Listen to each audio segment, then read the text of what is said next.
Hello everyone and welcome back to my channel, and if you're new here, welcome to my channel. Today is a very fun day because this week is Earth Day. And so for this video I thought I would share 7 easy ways to save the planet, and I'm really excited because I really am passionate about environmentalism and a lot of the things on this list, so I really hope that you guys enjoyed this video. As usual, it's a pretty dreary day here in Atlanta, so I apologize if the lighting seems a little bit moody, but this should be a really fun video. I hope that you guys love it, and be sure to leave me a comment down below on your favorite ways to save the planet, easy ways, hard ways. Just let us know what you like to do. And also, fun fact, 95% of you are not subscribed to my channel, so please hit the subscribe button down below and make sure to give this video a thumbs up if you enjoy it. So anyway, with that being said, let's get on to our first easy way to save the planet. So number 1 is to use reusable grocery bags and reusable produce bags. So this one is honestly super easy. The reusable grocery bags cost like $1, and you should really only need like 5 or so to get your groceries. You can get so many different kinds. They have so many online for cute characters like Disney characters or Star Wars characters or things like that. And we use ours all the time, like even when we travel and stuff, we take Nala's food in them and other things like that. So they're super easy.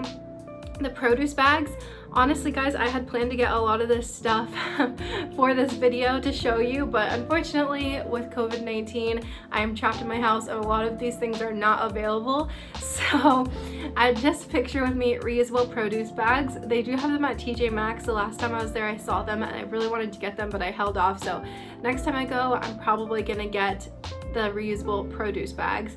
I think those are so good because plastic contributes to a lot of waste. So I do have some fun statistics for you guys to help you remember to bring your reusable grocery bags. So these are from biologicaldiversity.org, but we use 100 billion plastic bags a year, which require 12 million barrels of oil to make. 100,000 marine animals are killed by plastic bags per year. 1/3 of leatherback sea turtles are found with plastic in their stomachs, and also it takes 500 or more years for all of these plastics to break down, and unfortunately they don't break down all the way. They break down into like microplastics, which are still stuck here on Earth. So it's really good to remember to bring your reusable grocery bags, and honestly it makes it a lot easier to bring your groceries inside because you're not carrying like 50 plastic bags. You can just carry like your 5 reusable bags, so it's very convenient if you live in an apartment as well, and it definitely saves a lot of money. So that is my first tip for you guys. Second, if you absolutely have to use plastic produce bags, you can reuse them when you take your dog for a walk to use as dog waste bags. I use this tip a lot as well. If I have to buy my fruit or anything in a plastic produce bag, it's really convenient to just reuse those bags. Whenever I take Nala to go to the bathroom, I can reuse those bags instead of using new bags for her waste. I can use those, and that way they get a second life to them. And I think that probably all the nutrients in her waste probably help to break down the bags as well. So that is my second tip for you guys. Of course, you can also reuse produce bags and grocery bags. It's like small trash can liners, a lot of different other ways that you can use them as well. Of course, try not to use them, but if you absolutely have to and you have them in your house, there's a lot of great ways that you can use them. Okay, my number 3 tip is overripe fruit. You can freeze it and you can use it for smoothies. This one I've been doing for years and years, like since I was in middle school. Even before that, my mom taught me this one.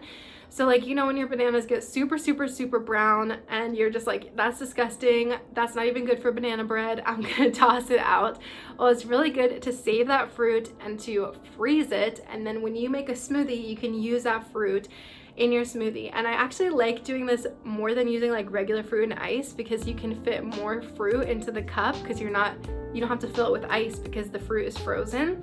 So you can do this with literally all kinds of fruits. And this is also a really great travel tip as well, because if you're going on a trip and you can't finish all of your food, it's really, really good to be able to put it in the freezer and to have fruit ready to go for your smoothies when you get back. So I love this tip so much. Another thing to go along with that is instead of putting it in plastic Ziploc bags, you can put it in Tupperware containers.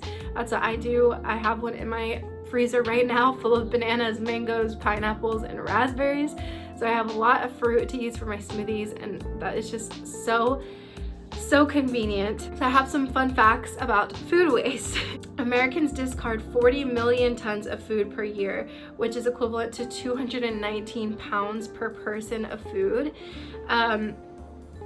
Most of the food that is thrown out is sent to landfills, and that food that's in the landfills makes up 22% of solid waste at landfill sites. So it's really good to help contribute to less food wastage. It's a really, really big problem in America. We are the country that wastes the most food in the world. So that is just a really easy way to save your fruit, is to throw it in the freezer.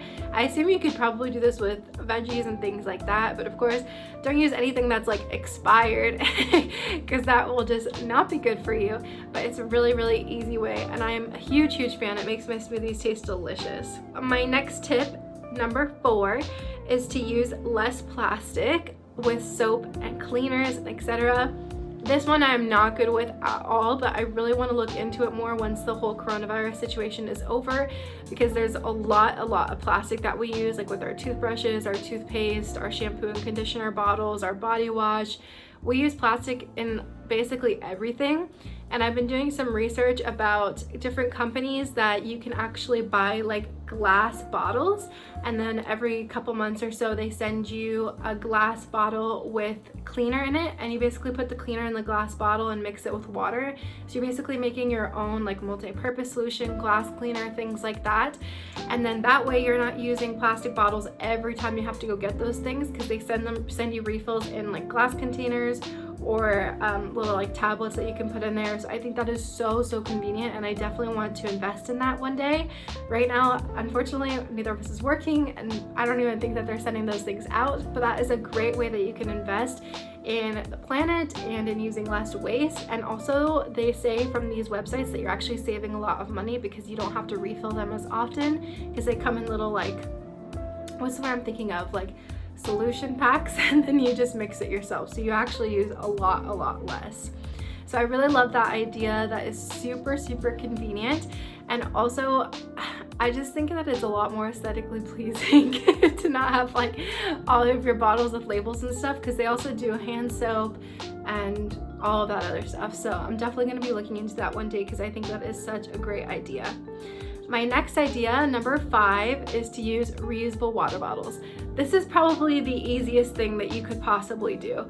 It's so easy. This bottle cost me like less than $10. You can find them on Amazon for like $5 or less.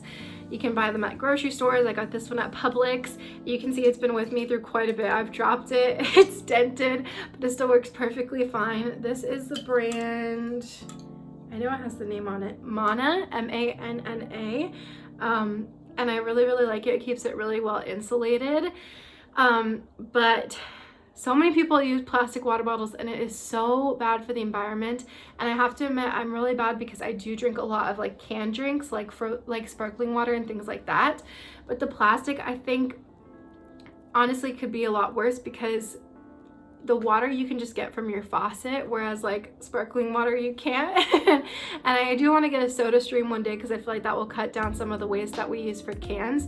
But the plastic water bottles are a really big problem. So of course I have some statistics for you guys as well with that.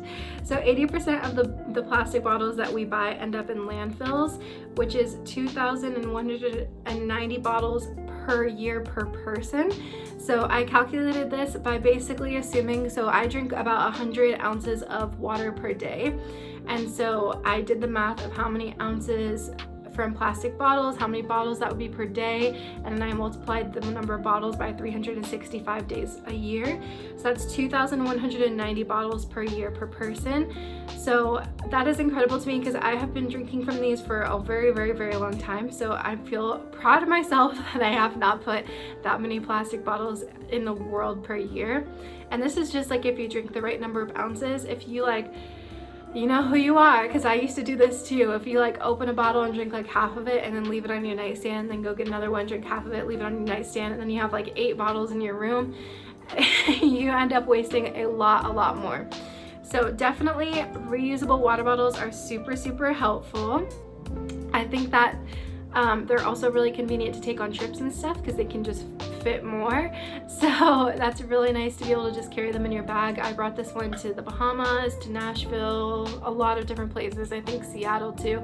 So it's really nice to be able to just keep in your bag and keep you hydrated. So I really enjoy these. My next tip, number 6, is to help with book waste. So the number one way that you can help with book waste is to switch to e-readers or used books or thrifted books, or to buy books that are made with recycled paper. And honestly guys, I am a book lover, and my whole life I have said I will never use an e-reader. I hate e-readers. I love the smell of books, and honestly I started using one this year and I actually love it. It's so nice because in bed I can use it while Blake is sleeping and he doesn't know, because I don't have to turn on the lamp like I would if I was reading a book, because you have the screen so it just lights up for you. I love how it shows you the percentage of how far you are, how many pages are left in the chapter. It's so nice and I highly recommend it. Just give it a try with one book if you don't think that you're gonna like it, because I can tell you that you might be pleasantly surprised like I was. A lot of my books that I get as well are thrifted, so that's another good way. You could also use library books. There's so many ways, rather than just continuing to keep buying new books and new books and new books and new books, which contributes to a lot of waste, is to help recycle and reuse some of those older books that people haven't used yet. I do have one statistic for that, and that's that 640,000 books end up in landfills per year, which is just a mind-boggling number to me. 640,000 books. That is so crazy. So we can definitely help cut back on that. Also, of course, if you're finished with a book, like if you're not going to keep it, donate it in any way that you can so it doesn't end up in a landfill, because that is so much waste. Oh my gosh. So that is my number 6 tip for you guys. Lastly, my number 7 tip, you guys have heard me say it a million times, you know I love it, and that is to thrift. So fast fashion is a huge damper on the environment. I can't stand fast fashion, honestly. There's so many things that are wrong with it, and there's so many benefits of thrifting, but honestly I'm not gonna go into like all those details because this is like an environmental video, so I'm really just gonna focus on the environmental aspects of thrifting. And I have a few statistics. So 10.5 million tons of clothing end up in landfills per year, which is crazy. 10.5 million tons of clothing. Each article of clothing also takes a huge amount of waste to make. So one pair of jeans takes 1,800 gallons of water to make, and the greenhouse gases equivalent to making that one pair of jeans are equal to over 80 miles of driving just to make that one pair of jeans. So think about like every article of clothing you have in your closet times 1,800 gallons of water and over 80 miles of driving and greenhouse gas emissions. That is insane to me. So that is not good. Also, cotton that is used in clothing is most of the time genetically modified, and that requires a lot of pesticides, so that also contributes to a lot of waste and a lot of environmental disaster. So thrifting is just so good for the environment. You reuse a lot of clothes, you're recycling a lot of clothes. Also, donating your clothes instead of throwing them in the trash is a great way to help save the environment as well. Because if you hate thrifting, I guarantee you there's somebody out there who does love it and would be happy to take your clothes off your hands. So thrifting is just a huge advantage to the environment, and not only just for clothing, like furniture, houseware items, books, like I said, movies, all of that can be found in thrift shops, and it really does help with the environment. Also jewelry too, like jewelry is another one that's not great for the environment when it comes to like mining for diamonds and things like that. It also requires a lot of exploitive human labor, so it's really cool to be able to buy some jewelry from secondhand shops, so we can help cut back on that as well. I just love thrifting so much. I have a playlist that I will link at the end of this video if you guys want to check out my thrifting videos, because it is so fun and it is so good for the environment and so good for your wallets and so many other things as well. So I'm just a big fan. Anyway guys, that is it for today's video. 8 easy ways to help save the planet. Thank you so much for watching. I hope that you guys enjoyed. Please let me know down below your favorite way to save the planet, and I will see you guys very soon with a vlog. Bye!